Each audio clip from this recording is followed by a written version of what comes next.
Well, I think a lot of people can relate to this because I have a lot of conversations with people who don't feel like that they are good enough to deserve a better life. And I feel like that no matter what, that's a big insecurity of like, I'm a dreamer, I'm a go-getter, I'm a risk taker, but like a lot of times I don't feel like I deserve it. Welcome to Becoming Epic, the podcast for the ones who are counted out, the ones who've been knocked down more times than they can count, but still get back up one more time.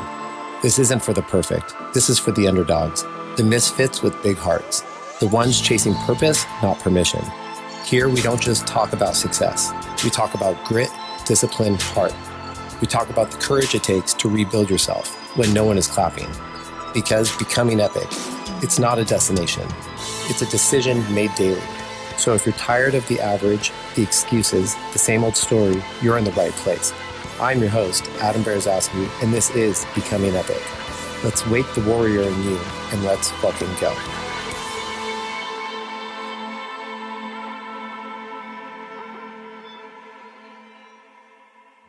Hey. Hi. Welcome to the Becoming Epic podcast. Again. What is this now? Episode 4? 4. Sick. Okay. So the purpose of today's episode is I'm trying to share my story. I don't like talking to myself in a camera in a room alone, and I don't know where to start. So Cassidy, who is my beautiful girlfriend, is going to help me narrate, or what's the word? We're going to get to know you. Yeah. Ooh. I know. Shit. Deep. Yeah. So she's got some questions. My whole purpose of this is to not only build connections, give value, be able to have an impact in your life through this. So introduce yourself. Tell a little bit about you. Yeah. Throwing you on the spot. I know. My name is Cassidy. I have dated Adam for a little over 2 years. Feels like an eternity. I know. Just kidding. I love you. But I think we're just trying to build a big life together, and I don't know. You can't put me on the spot. I'm here to interview you. I know. That's the whole purpose of this. I know. How uncomfortable this is the more successful it's going to be. Yeah. We do things outside of our comfort zone. Yeah. So this is going to be interesting. So if you just want to fire off and... I'm going to take it away. Yeah, take it away. All right. Kind of nervous. I don't know what the questions are, so... Let the nerves settle, Let's bring it. This is where the leg gets crossed. It gets serious. Mic gets closer. Okay, I'm going to start with some oddballs first. Oh, I like that. I know. All right, ready? Yeah. What is something people would never guess about you just from following you online? Ooh. I know. Ooh. What is something, hold on. Okay. What is something that people would never guess of me by following me online? Yeah. There's so many things. Oh shit. I have a secret obsession with How I Met Your Mother, the TV show. True. That people don't know about. Yes. So it's like my mindless TV, and I probably have seen every episode 100 times. True. And I can tell you what episodes are my favorite. Like the marathon episode is just one of my favorite. But it's funny because it's like I don't watch that much TV, but when I do, that's it. I would say that's one. And then I don't know, I feel like I share a lot. Yeah. People know I own a bus. Right. And yeah, I think that's good. Okay. Yeah. Ready for number 2? Yeah, let's rock it. What is your guilty pleasure when no one's watching? What is my guilty pleasure when no one is watching? I actually talk about this one, but I love frozen blueberries with honey. Yes. I am absolutely addicted to it. I don't know what it is, especially when that honey gets hard. Yeah. And it's like my sweet treat. I really don't need ice cream. I don't need a lot of candy. Like the cheese, on a really good quesadilla, when it just stretches out. That's how the honey is. Yeah. Yeah. Hell yeah. Yes, for sure. Yeah. Yeah. So that's a guilty pleasure for sure. I knew you were going to say that. Yeah. Okay. And number 3 is probably my favorite. If you had a theme song right now for your life, what would it be? Oh, God. A theme song for my life. What would it be? Well, that's easy. I bet you even know what it is. It's not actually who you think it is. The score? It is. Okay. And it's Born for This. Yeah. Because I feel like that's just, I wake up every day that I'm born for this. Yeah, these are good questions. I know. Jesus. All right. Told you. Yeah. Okay. Now is where we kind of get into who you are, what has shaped you, and why you're here. So the first one is, what was one time in your childhood that you wish you could go back to? Like a good time.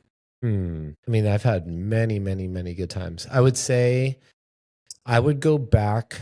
My grandparents were big RVers, and they used to take my brother and I on trips every summer. And there was this one trip where we went to like Wyoming. And this is Burpee, if y'all don't know. He's my dog. He's a roamer. He's a roamer. This is my boy. Hi, sir.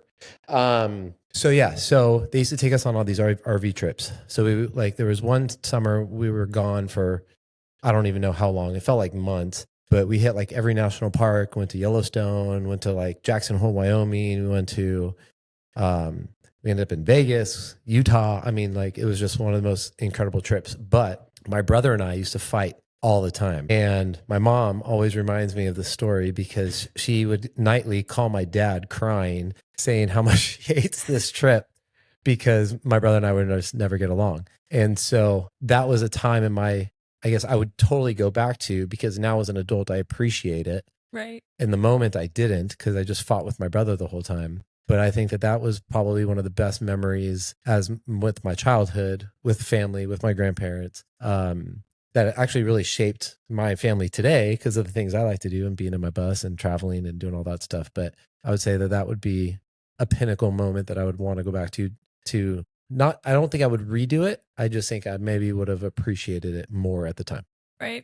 I love that. All right.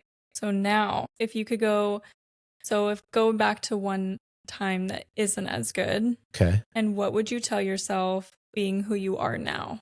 Ooh. Damn. I mean, there's so many moments. Like what's a little piece of advice that you could give your little self from where you are now? Don't cry. Yeah. Yeah. It just takes me back. I would say that the advice that I would give myself in a moment that was not good is that no matter what was going on, that I am cared for, even though I feel like I wasn't. Definitely. That's super important. Yeah. Okay. Damn. I love that. Damn. I feel like I'm going to love every single answer. Like I'm getting to know you for the first time. I know. First date, y'all. Y'all are on this with us. Okay. Damn. What's one moment at any time in your life that you really realize you needed change? Damn. One moment in my life that I know I needed change. Well, that's an easy answer because there's a lot of times in my life where I know I've needed change, but I think the most pinnacle moment, which is when I was at my heaviest, and like it just every time I talk about this is that like I was sitting in my office, I was most unhealthiest, I was at my heaviest, I was the most depressed. And I've suffered from depression a lot, but this was like the moment where it's like, not only did I know I needed change, but I actually took the action of changing because I did not like who I was. So it was at the beginning of my journey when I was like that first step of courage. Yeah. Yeah. Like facing who you are and realizing like who you want to be. Or facing who I was and realizing I did not like who I was. Okay. Yeah. Perfect. Yeah. Damn. I know. Good questions. We're going to do this again. Okay. What is one wound or insecurity you are still working through today? Oh, God. One wound or insecurity that I'm still working through today. Well, I think a lot of people can relate to this because I have a lot of conversations with people who don't feel like that they are good enough to deserve a better life. And I feel like that no matter what, that's a big insecurity of like, I'm a dreamer, I'm a go-getter, I'm a risk taker, but like a lot of times I don't feel like I deserve it. I can understand that. You know? And so like, but I want a bigger life. And I'm not willing to let my insecurities stop me from that. but it is something that I have to like look at the mirror, tell my inner self to shut the fuck up. True. And just go for it. I definitely feel that. And I feel like so many people can relate to that. Yeah. Yeah. That's hard. All right. When do you feel most like you? Oh God. Well, when I'm in my element, which is here at work, I love it. I absolutely love it. And then I would say the other time, which is my second passion, which is running, is I've learned through a support group I was in that my running is the only time that I ever feel quiet. Like it's the only time that my brain really shuts off because I'm in the moment. I very rarely run with music, so I raw dog it and I focus on the sounds, the smells, and just running. Let's go for it. And just go for it. And there's something about being, and I think this is the sadistic part of me that when I love pain, like, and I love physical pain, and I feel that like every time that I'm in that pain cave is where like my growth happens. And that is probably my favorite place because it's just me. There's nobody else. It's like you're getting to know yourself all over again. Yeah. And I got to face the demons that are always like striving to get out. And I'm like, hey, no, bitch. Get out. Yeah. No. All right. What is one moment in your life that made you realize you were meant to build becoming epic? It's funny. My vision changes often. Like I have my big picture, but it's like, I guess, think about it like a map. Here I am. Here's my big picture, right? And then I've had all these things like trying to get to my big picture. So Epic Fitness was my first, I guess, business going into like my passion, which is like helping people, changing their lives, and still encouraging everybody because that's what I do. And then I think where becoming epic came suit is like I felt like I wasn't making a big enough impact that I could with what I have because it's just such a localized business. And you wanted to reach farther out. Yeah. I want people to feel like they're a part of this. I want people to feel like they have a support system and a family that they can turn to, that they can relate to, the normal folk, right? Mm-hmm. The underdogs. I always say the underdogs. And I don't think there's a lot of people out there that like watch all the influencers and all the people that are like, oh, like they lost 100 pounds. But I don't think a lot of people get super vulnerable to be able to relate to people that are dealing with heavy stuff. Mm-hmm. And so it was about 2021. It was like my second mental breakdown when I was doing too much. I feel like I wasn't on my path. God had a different plan for me. And then this was like the phoenix that rose out of the dust of the mission that I wanted to do. Dang. Yeah. That hits deep. Yeah. 2021. Okay. So it's kind of like yeah. Like a reborn. There's been major pinnacles in my life. One was 2018 when I decided that I needed the change. Then it was, 2008 was when I needed the change. 2018 is when things were, it was grow, and then it started to crash. 19, divorce. 21, mental breakdown from said divorce. And 2020, COVID. 2020, COVID. Yeah. So there's been a lot of, just like back to back. Yeah. Okay. But I feel like that's a common thing with like building a brand or building anything. Yeah. You have a vision when you first start and then it kind of grows from there. Yeah. But it's funny because like in 2018, I had severe panic attacks and like I was very vocal about what I was going through because I had like 3 months straight where I couldn't go to work, couldn't exercise. Everything I did was sparking a panic attack. And I was vocal about it because what was going on, people were like, where are you? What are you doing? I just like exiled my business. I was like, I got to figure this out. Went on medication, all this stuff. And the more I talked about it, the more that people are actually suffering with that in silence too. So it actually opened up a door, which maybe goes back to your last question was, because like people sometimes feel like they're going through stuff alone and they don't have a place or a support system to go through that. And so being vocal and hearing other people's stories that they're going through the same thing that I was at the time kind of gave me like that safe place of like, oh shit, like I'm not alone. Because when you're in a panic attack, imagine running through a train tunnel with the train chasing you and you can't see the end. Mm-hmm. And that train's on your heels. Yeah. Like that's a panic attack. You're running for your life. 24/7. Yeah. Yeah. Yeah. And that was scary. When do you think you first started to like see the light? I think I'm still like the light's there now, but I can't tell you exactly when the calm of like knowing that I'm almost out started, because Okay. I just immerse myself into things that like hopefully serve a purpose to others, but then in the turn, like kind of distract me from what's actually going on. Okay. So we'll come back to that question a year from now. And Yeah. see if you can answer that. I'm out. It's the lights. Yeah. Holy crap. Okay. What is something you've never shared publicly about your journey that shaped you the most? What is something that I have not shared about my journey that has shaped me the most? I mean, to be honest with you, there really isn't much that I haven't shared. Yeah, I feel like you're like an open book. Yeah. But this was my way of getting something out of you. Yeah. Just kidding. Yeah. Good try. No, I mean, like I'm very vocal, I'm very vulnerable in a lot of aspects. I share a lot to hopefully inspire people. So my divorce was a hard time. That was probably in my adult life, the time where I felt like I was drowning, and I was drowning because it was my divorce, 2019, 2020 pandemic, 2020 business shut down, lost like 3/4 of my business. And I would say that has probably shaped my grit, that it shaped my ability to never give up, because there's a lot of people that gave up in that time because they felt like it was just too hard, and or they seeked it as a way out because they were just done already. But I would say that those moments were the hardest, that have shaped me to be the man I am today, because I always I joke a lot.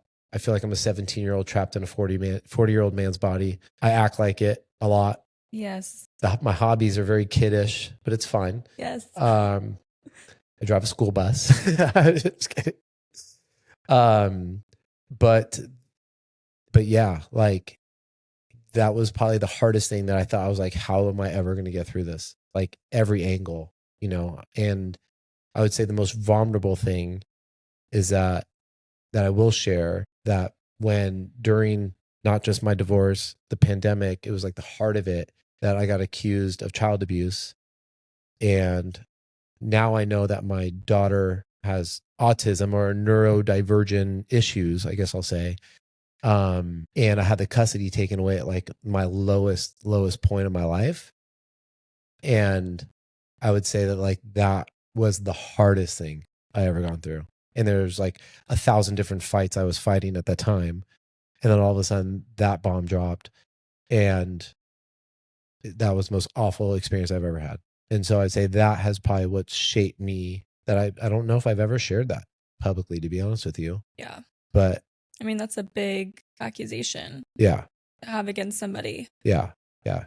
There were some dirty games that were happening at that time that I'll never forget. Definitely. But, I'd say that like that was the hardest moment of my life. And I would never, ever, ever put my daughter in any position that would hurt her or do anything. And I've never felt so low knowing what one person's story can do to another person's life. And that bugged me. Do you feel like, obviously your daughter doesn't really know about that, but do you feel like it changed who you were as a person, like as a father? Like, did you look at your relationship with your daughter differently? Oh yeah. I mean, imagine, your kid being in your life full time, and all of a sudden they're not at all.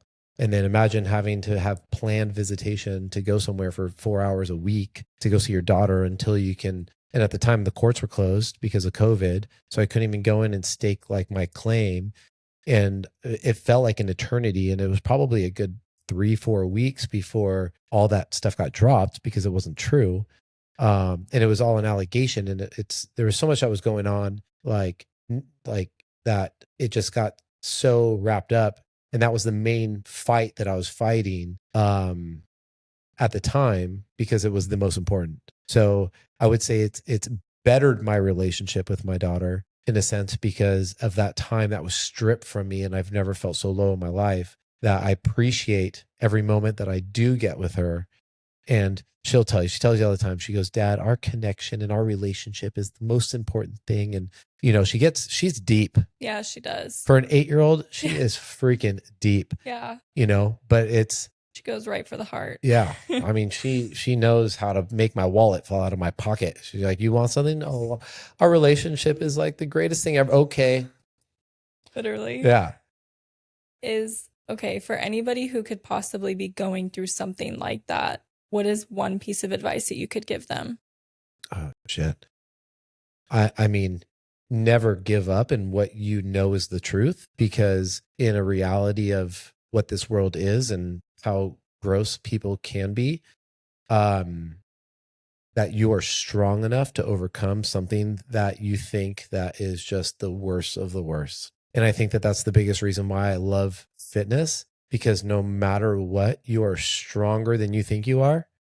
True. And fitness helps you prove that. And then in a time where you can't rely on your fitness to prove how strong you are, you go through some shit like that. And then all of a sudden you're out on the other side like, holy shit. Yeah. I just overcame that. Yeah.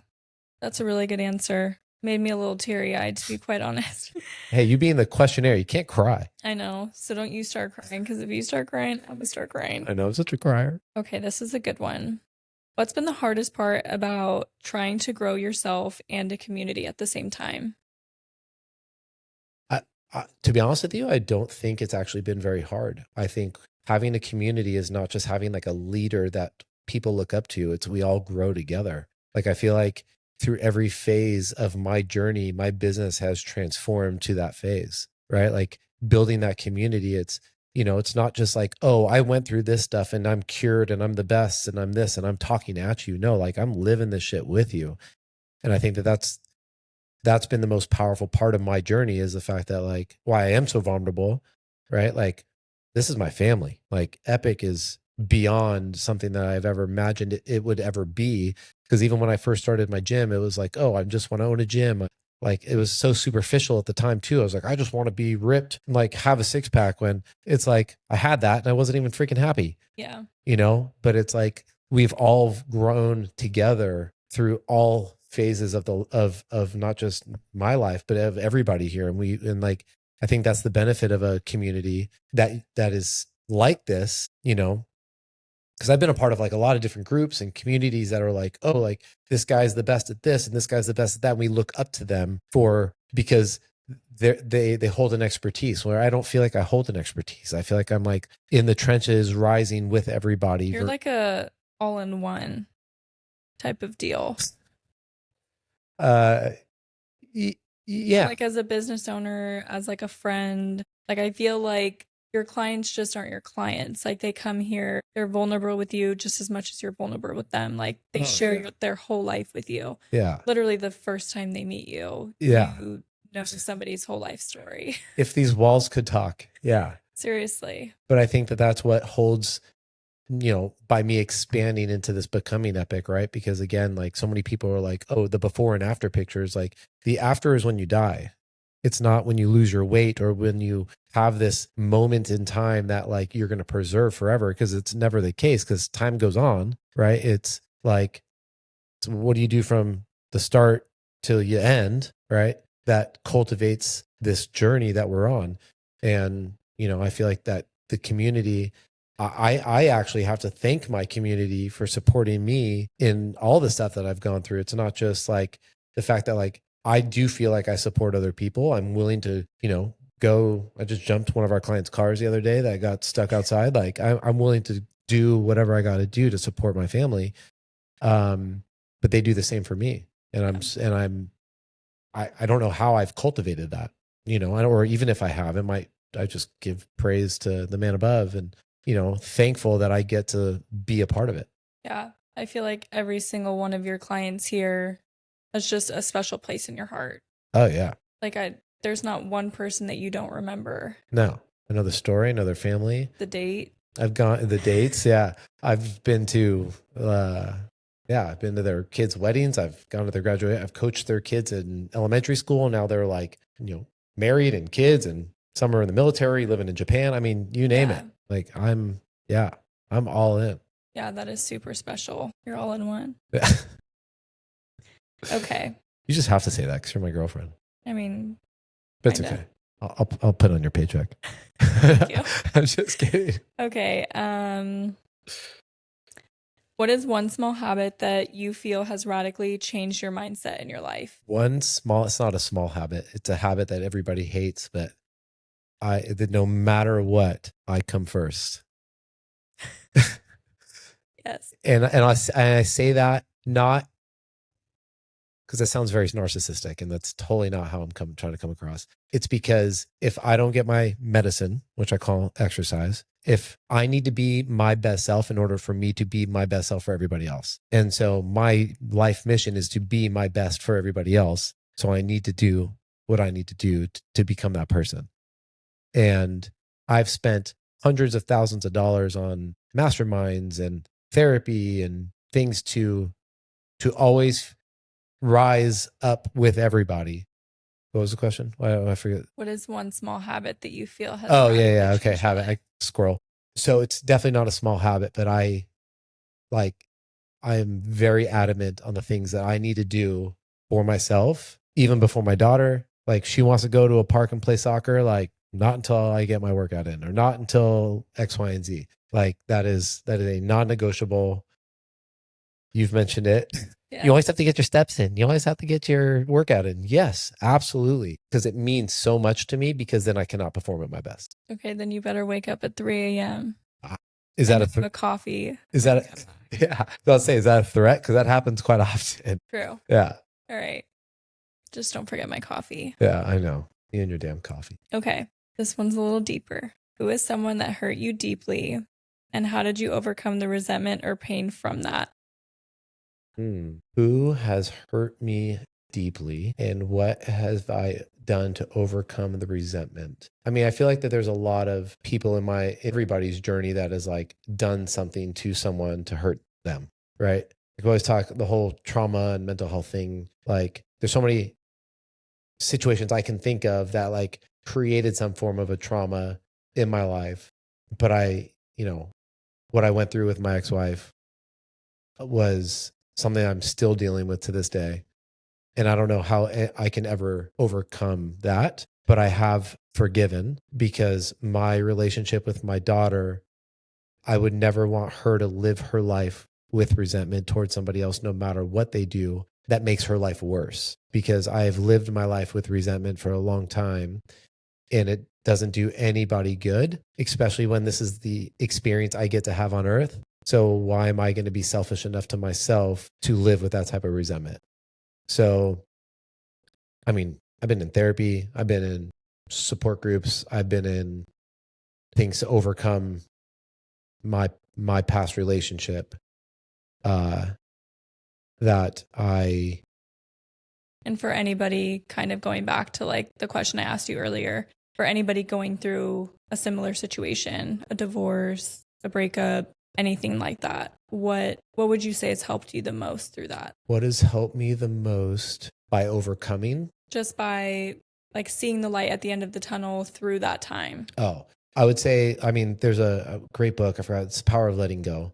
I forgot who the author was, but being able to let go of the things that you cannot control, because the one thing that I've learned that I know I can control is how I react and how I let things affect my life. And, I have to thank you a lot, because you have helped me overcome a lot from my past relationship with holding that resentment. I held it for a good, 4 years, I'm probably a year out of just like not letting it affect me, because it wasn't doing anybody a service. I felt like my relationship with my daughter has changed. My relationship with my ex has changed, because no matter what, she's always going to be there. She's always going to be the mother of my child. And, she's a great mom. She's a good leader for my daughter, even though we don't see eye to eye on a lot of things. But I just have to let go and trust God that He's got my daughter, and she'll lead her life to the best way that she knows possible, in the sense that she's seen her mom and I come together for her. Definitely. And I do think that she sees that a lot. Yeah. Yeah. Yeah. She is, again, she is a feeler. Yeah. To For the core. sure. Yeah. Yeah. I mean, I'm a feeler. I'm Yeah. a body language reader. Oh, yep. I'm going to love you. Yep. Nope. You're not good. Yeah. There's a gym down the street. Yeah. Just kidding. I'm in a bad mood. Oh God. Yeah. I can. Woo. Sniff that. Yeah. Probably 3. You can literally just say, okay. I'm like, oh, here we go. Let's roll. All right. Fighting gloves are on. No, I'm just kidding. Coming is very hard. Definitely. And it's hard to picture yourself or your life any different when you're in that dark of a place. Oh yeah. When it's black, you can't see anything. Yeah. And there's been plenty of moments. I've been suffering from depression my entire life. And it's like you're in it. And then all of a sudden you're not in it anymore. But I feel like through, as a child, teenager, kind of like beginning stages of adulthood, like you don't know what to do and how to process that. And then all of a sudden you're an adult. And then all of a sudden, all that stuff that affected you in the back and all that darkness is still haunting you. And that's the craziest part, is like even through therapy or, even grief or anything like that, is what, like, you're not just dealing with who you are right now, you're dealing with that inner child. And that's really hard to go back, because you're not, again, you're trying to heal who you are now and become this person, but you're literally traveling back 40 years ago to this little boy or girl. Well, I always say, you want to fix all your life problems, heal your past. True. Like, there's no other way. Because so many people, like, I'll use fitness journeys as an example, because so many people, come here, lose weight, and like they just work out, and then they're like, oh, it doesn't work for me. I'm like, it's science. It does work for you. You're just not willing to change and heal the things that you need to heal in order to grow. And like, it's hard because like, I want to have certain conversations with people and like just shake them and be like, go to therapy, right? Because like of what that can do, and start unpeeling the onion of why you do the same things over and over again, expect a different result. But it's like all these things all the experiences that you've had growing up have led to who you are as an adult, right? But like, again, when your high school sweetheart breaks your heart, and then all of a sudden, like, you just have to move on, but like, you don't do anything with that pain. But as an adult, it affects you, because then your relationships are, you've just known that one person. Yeah. You don't know. Yeah. And it's like, and then you have to like, facing yourself is probably the hardest thing that one person can do. And I say this, I probably said this to you a lot, but like, there's nothing that you can't say to me that I haven't said to myself standing in front of a mirror to ever hurt me. But like, those are the things that you have to have passion. You have to have, what's the word I'm looking for? Passion for yourself in where you're currently at in your life, and know that in order for things to change, you literally have to change everything about yourself. Mm-hmm.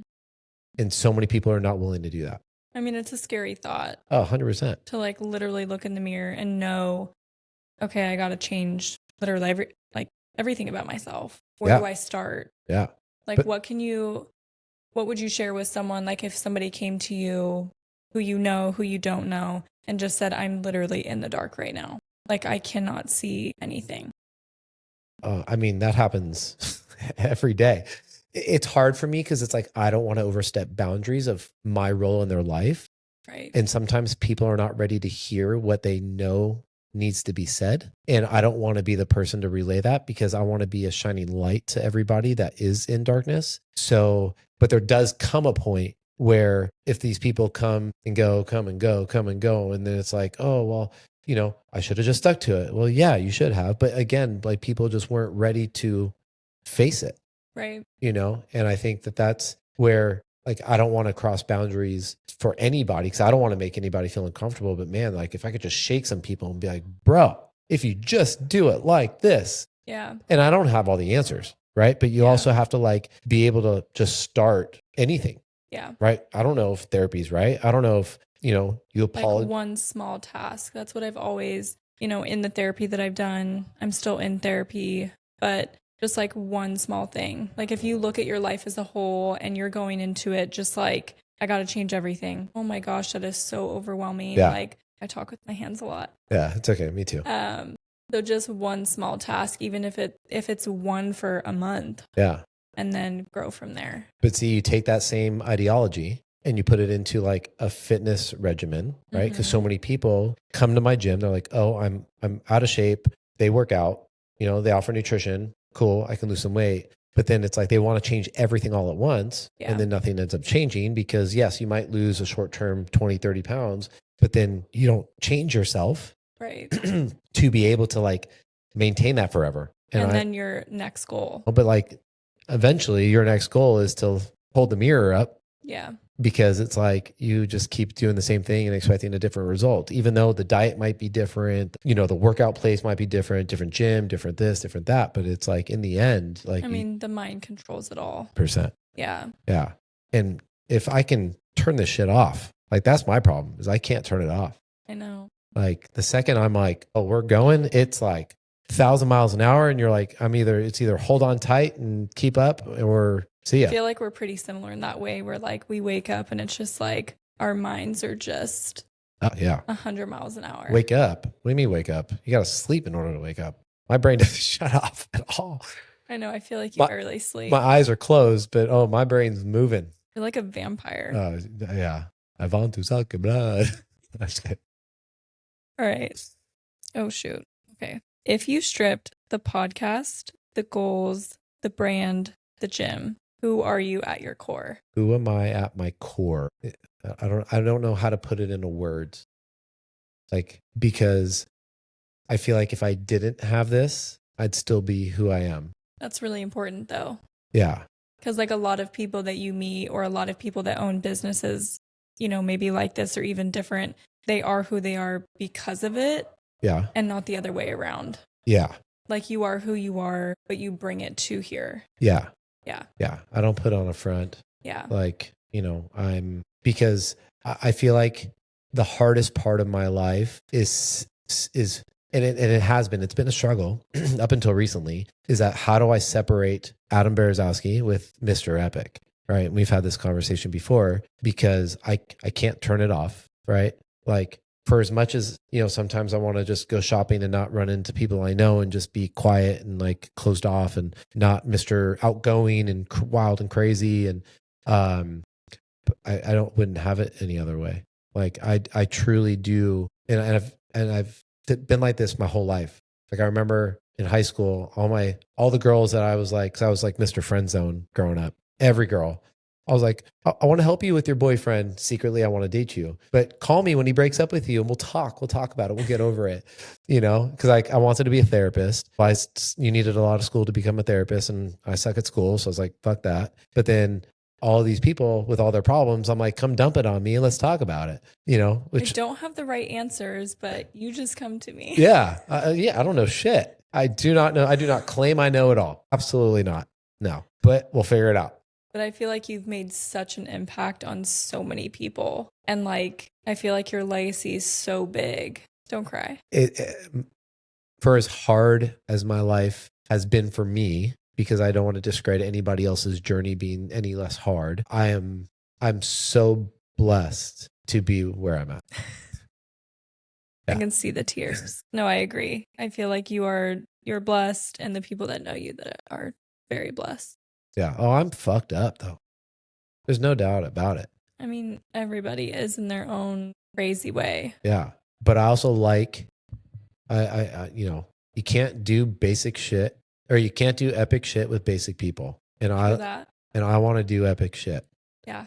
I've always wanted a big life. Everything I've ever been into has always been big and people question everything I do. I wouldn't have it any other way. I feel like nobody else would have it any other way either. Yeah. For sure. Ready for the next one? Yeah. Okay. Have you ever felt or feel like an imposter in your journey and how did you deal with it? Oh, shit. You mean waking up today and every day I feel like an imposter. Imposter syndrome is probably the biggest thing that I suffer from because feeling like I'm not worthy enough to have what I have. And I don't have a lot. Like I live a very basic, I don't want to say basic. It's not basic. Frugal, very frugal life. But yeah, I suffer from from imposter syndrome, because it's like, why do I get the opportunity to do what I do? Question that every day. You know, like, why do like people trust me enough to be so vulnerable around me to allow me to help them? I mean, there's a lot of people who are expertises, like doctorate degrees, all that, you know, therapy degrees, whatever it may be. And again, I don't know shit, but people trust me enough that it helps me overcome that a little bit. But I suffer from that every single day. Like, I feel like I'm an imposter in my life every day. Really? Yeah. And like, what do you think, like what do you say to yourself when those thoughts come to mind? I've been doing it long enough that I just ignore it. So it's nothing I really say to myself. I just wake up and do what truly makes me happy. And I would say nothing makes me more happy than what I'm doing. Yeah. I can definitely. Besides my daughter and my relationships, and there's a lot of things. Yeah. But like me on some days. Yeah. Some days. Just kidding. We'll leave it there. Yeah. Next. Okay. What is something you've forgiven yourself for that you have done that you never thought you could forgive yourself? Oh man. I know the exact moment. What a great question. So I used to be bullied in middle school, bad. Because I was like this weird, dorky looking, like braces, like horizontal striped shirt dude. And I remember one day, and I learned this in the support group I was in, brought this up. And it was after school. There was this kid standing there, and I was not hanging around with good people. And this guy was like, "Oh, go punch this kid in the stomach." I didn't think twice, turned around. I literally socked this kid in the stomach. I don't even know who he was. Punched him in the stomach. Within 2 minutes, his mom pulls up. He literally jumps in the car crying, and his mom leaves. That guilt has been with me since then. Like, I wish I can remember who that was, so I could literally like call him and be like, "I cannot believe that I was such a douchebag." You know, he's never forgotten that either. I bet you he hasn't. You know, and it was such a weak moment because it was like, you know, like when you're getting bullied, like you need an outlet. Yeah. And unfortunately, when I was in middle school, like that's when I started smoking pot, and like I was just being stupid. Yeah. And I was hanging around stupid people, and when you hang around stupid people, you become a stupid person. And yeah, and it's so funny. It's like that memory has stuck with me for so long that's like the guilt is eating away at me. It's like, you know. But how did you forgive yourself? Do you think you have?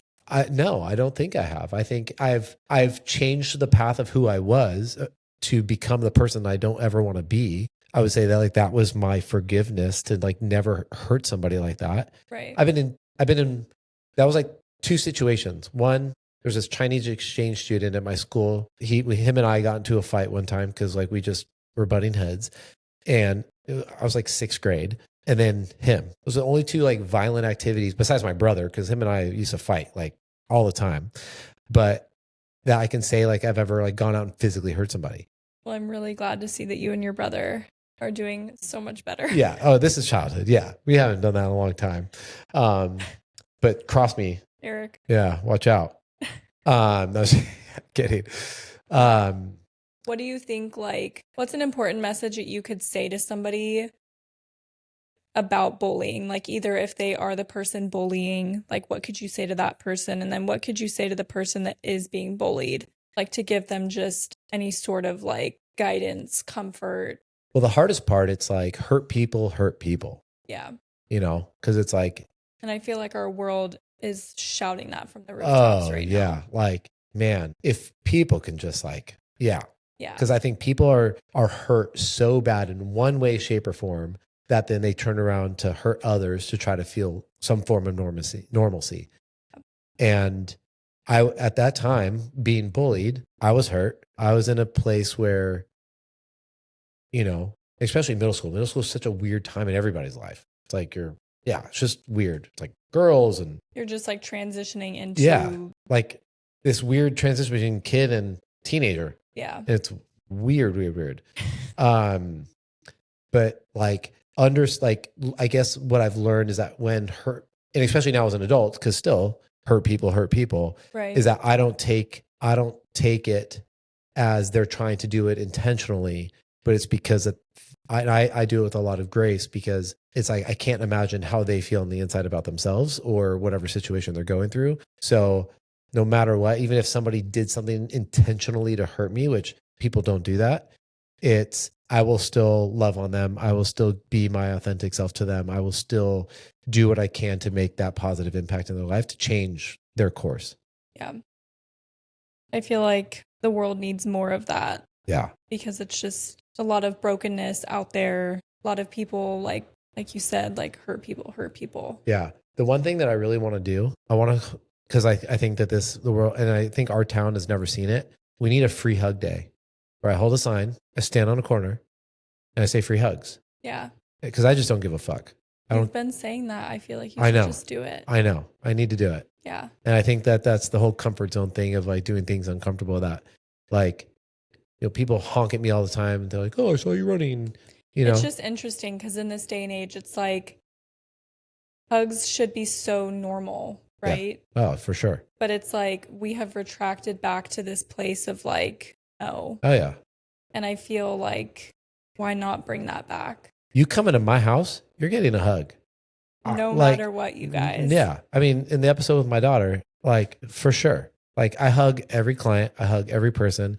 And if I truly love you, I will tell you I love you. Like I have no issue with that. Right. Like, there's certain people I have really, really, really close, heartfelt relationships with that I do love. Like, and I know they feel the same way about me, whether we say it or not, because a lot of families aren't like that. Some families aren't very lovey-dovey or handsy or huggy, but it's like sometimes like a hug can change the paths of somebody's life. I feel like the person who doesn't get that, or like who doesn't want to be hugged, truly inside needs it more than anybody else. Yeah. Because like, my family's very huggy. My family's very loving. Yeah. Yeah. I mean, we're quirky as shit, but, that there was no shortage of that growing up in my family. And I feel like that is really what has cultivated that community feel here, the family feel, is because, like they know that they get that here. They know that they can be vulnerable. And I obviously will like ask them, or I will tell them that I'm a hugger. Yeah. I'll go in for the handshake the one time. I'll feel it out. Right. And then I just say, screw it. And I go in for a hug. And if you're not a hugger, the 1 week trial is your thing. Just kidding. Yeah. Only for a week. And then you can go somewhere else. Just kidding. Yeah. There's a great. You learn to actually love it. Yeah. And you look forward to it. And then when he's not here, it's every not the class, same. no matter what I'm doing, no matter what is happening, I go out there to hug every person. Okay. Where do you see this community of becoming epic in 1 year and then in 5 years? Oh God. And I know a lot can change. So like, yeah, be a little bit more open-minded on your 5 years. Yeah. I mean, I think my 1 year goal is to just get this right, get my messaging right, because I have no clue what the hell I'm doing.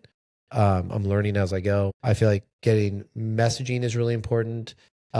Making sure I'm delivering value is like, without value, like why are people going to watch me? I'm just some random dude. I would say 1 year, 5 years, a global community of people that like are living an epic life, and whatever that looks like to them, because like the 1% rule goes so far. And I feel like so many people are just like in line waiting to die, because it's like, oh, this is my life. I just have this mediocre job. I have this mediocre relationship. I have this mediocre this. And they're not like experiencing life. And like, this is the one shot we have to make it the best version. Like, I feel like we watch all these millionaires and billionaires and people, social media influencers, people that like are traveling the world. But then it's like, all we do is live through their life, when it's like, you can do that. We can also, yeah. Like, I don't want to just watch them do that. I want to do that, So it's like, I want people to believe in themselves enough that they are worth it and they are capable. And that should be so infectious that I hope I get to hit worldwide community, because I don't think that's been done. So really what he's saying, the 5 year plan is up to you guys. Yeah. And where are we going? Yeah. And what do y'all need? What are we doing? Yeah. Because I don't know what we're doing. I know. We're just having a podcast. I know. And just having conversations and sharing people's stories, because I think everybody's story is so amazing. and has been so impactful in my life because I learned from everybody else. It's not like everyone's story is somewhat similar in a weird way, but so unique at the same time. Yeah. Oh, for sure. And it's crazy because like I feel like I've gone through, certain things in life where I'll hear somebody speak and it's like, okay, I hear them. And then I'll hear someone else speak and it's like, whoa, I really hear that. Yeah. And it's like, why is it that it's weird, right? Like an addict, for example, like you listen and you go to these things and you listen to them, but that one person always gets you. Oh, yeah. And I think that's so important. Like everybody's story is just so the same, but so different. Oh, yeah. We're all on the same journey. We just got different destinations. Definitely. Yeah. And there's so many times in life where it's like you hear something over and over and over again. And then it's that one time, that one moment when it's actually received the way it's supposed to be received for you. And like somebody taught me this. They're like, when you read a book, you don't try to get the entire, I do a lot of like personal development, self-help, whatever you want to call it.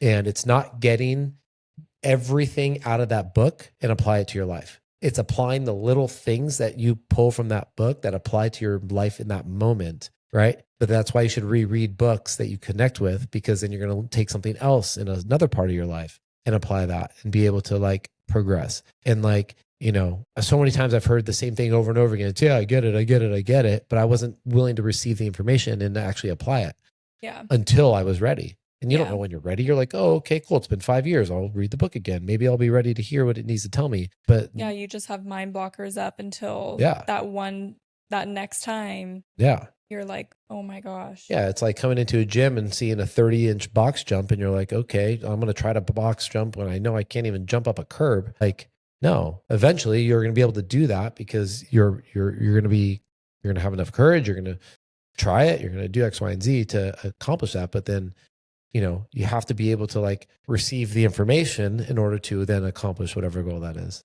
I think that's a really important message for anybody to hear, actually. Yeah. Because we're just all here growing. Yeah. Dude, I'm a little speck on a big earth. Seriously. But I want everybody to live an epic life. Me too. Because everybody deserves it. Definitely. All right. For one final message to anyone who's listening who is at their lowest right now, what would you like to say to them? Man, knowing internally that you are worth it, because nobody is going to make you feel like you are. You have to be the person to put the pride aside, look in the mirror, be proud of where you're at in your journey, even if you hate it, knowing that you deserve more.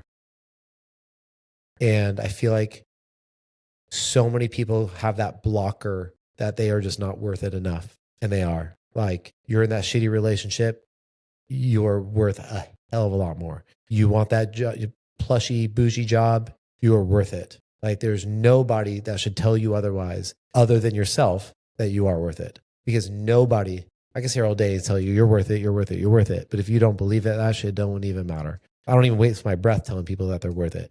The goal is to get people to believe in themselves enough that they are. So true. And it's so powerful. Our minds are just, it's kind of insane, actually, when you really think about it. Yeah. Like, I wish mine had this little thing controls everything. Wish yours had an off switch every once in a while. I'm kidding. No, actually, it's not your brain, it's your mouth. No, I'm kidding. Yours is almost like a balloon where it's like sometimes it just needs a little pop and let the air out. Yeah. Seal it. For sure. And then. Yeah. So that was awesome. Yeah. Holy crap. Those are some good questions. I did not expect that. I told you. At all. I even gave him a fair warning. I said, would you like to know any of them before? No. And he said no. Yeah, I like that better. Yeah. Yeah, I feel like that was raw. You did really good. We did really good. Thank you. I'm on this earth to deliver value. Just turn it on and let's go. Let's roll. All right, guys. This mouth likes to talk. Hey, be nice. Yes. Thank you, guys.